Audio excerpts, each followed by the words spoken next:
All right, welcome to this explainer. Today, we're diving into a genuinely fascinating historical and theological mystery surrounding the Treaty of Al-Hudaybiyyah.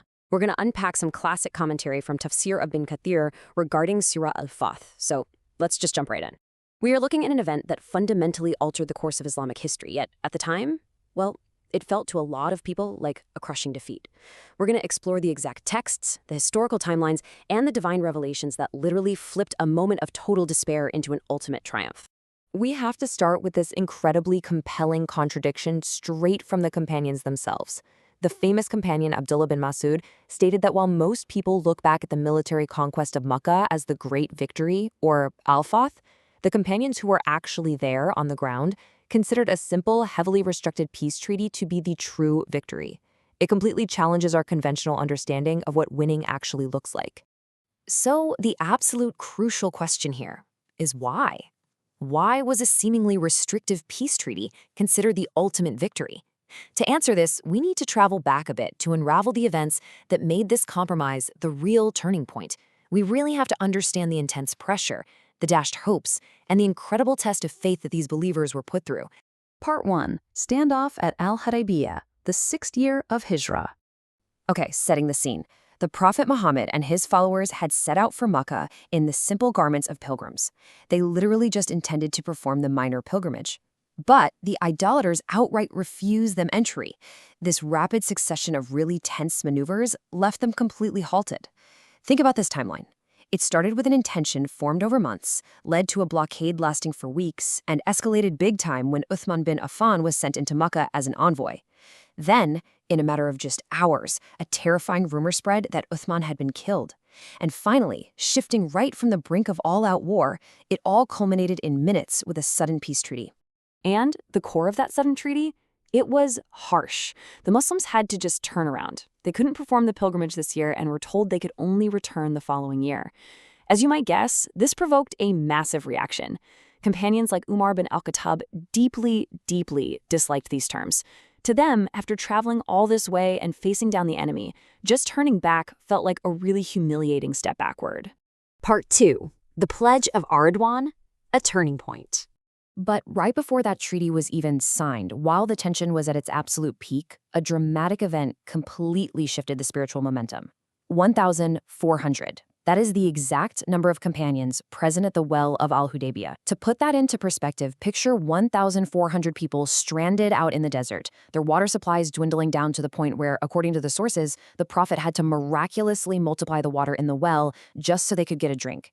They were vulnerable, totally exhausted, and standing right on the edge of enemy territory. Driven by those false rumors of their envoy Uthman's death, the Prophet gathered his followers. Underneath a samura tree, these 1,400 believers made a solemn vow. You have to realize they didn't know if they were about to be slaughtered or if they were marching into a devastating, prolonged battle. But shortly after this incredibly intense moment of unified commitment, news finally arrived that Osman was actually alive, which is what paved the way for the treaty. Now, the historical account from the companion Jabir really clarifies the exact nature of this monumental pledge. Later generations kind of romanticized it as this dramatic suicide pact, but Jabir corrected them. He said, "We did not give the pledge to die, but gave the pledge not to run from battle." So it wasn't about seeking death. It was a profound vow of steadfastness and absolute loyalty, regardless of the crazy odds.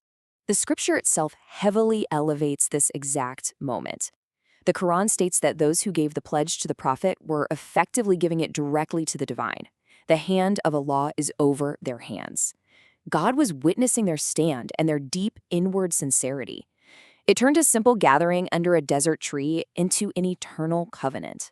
Part 3. Revelation of Surah Al-Fath, the divine response. So, following that highly unpopular peace treaty, the Muslims packed up their camp and headed back to Al-Madinah. Their hearts were incredibly heavy, and it was on this very somber journey that the divine revelation descended. Umar's vivid anecdote here really humanizes the tension for us. Earlier, Umar had stubbornly questioned the Prophet about the treaty 3 separate times, receiving no answer. Realizing he might have seriously overstepped, Umar rushed away, literally terrified that a divine reprimand was about to drop from the sky condemning his behavior. When he heard someone calling his name, he approached the Prophet with absolute dread. But instead of a reprimand, total plot twist. The Prophet shared this breathtakingly beautiful verse. He told Omar that a surah had been revealed that was dearer to him than the entire world. Verily, we have given you a manifest victory. No way around it, the divine text was declaring this heavily debated, super frustrating peace treaty as an undeniable, clear-cut triumph. To really understand how the believers handled this intense period of emotional whiplash, going from gearing up for war to accepting a restrictive peace to suddenly being told it was a massive victory, we've got to look at the concept of Sakinah. It translates to a divine tranquility sent down directly into their hearts, specifically designed to help them grow in faith. According to scholars like Qadada, this specific Sakinah was sent down on the day of Al-Hudaybiyyah.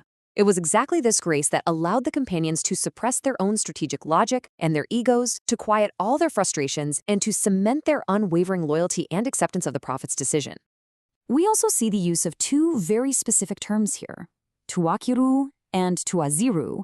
These outline the profound respect and honor the believers were expected to show the messenger during these exact types of trials.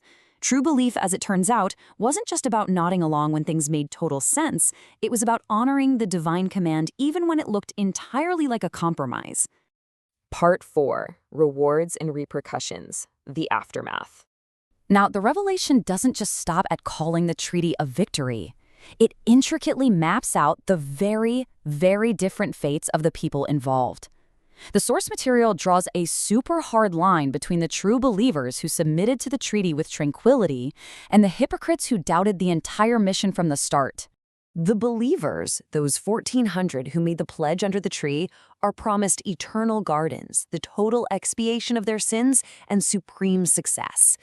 In stark contrast, the hypocrites and idolaters, who harbored evil thoughts and basically assumed the Muslims would be entirely wiped out in the desert, are promised a disgraceful torment. So, resolving our big paradox from the very beginning, why was the treaty the true victory? Well, by putting down their swords, a period of unprecedented peace began.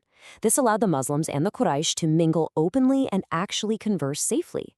Without the immediate looming threat of war, people could truly listen to the message. Beneficial knowledge spread like wildfire, and as a result, massive crowds embraced the faith. The peace achieved exponentially more than immediate conflict ever could have. It was a real game changer. As we wrap up this explainer, I want to leave you with this thought to just kind of chew on. We've seen, through the lens of Surah Al-Fath, how a moment that felt like a bitter restriction to the companions was actually the strategic key to their ultimate triumph. So how often do historical moments of apparent compromise actually become the hidden catalysts for long-term success? It really changes how we view our own setbacks entirely, doesn't it? Thanks for joining me on this deep dive into the source material, and keep questioning what victory really looks like.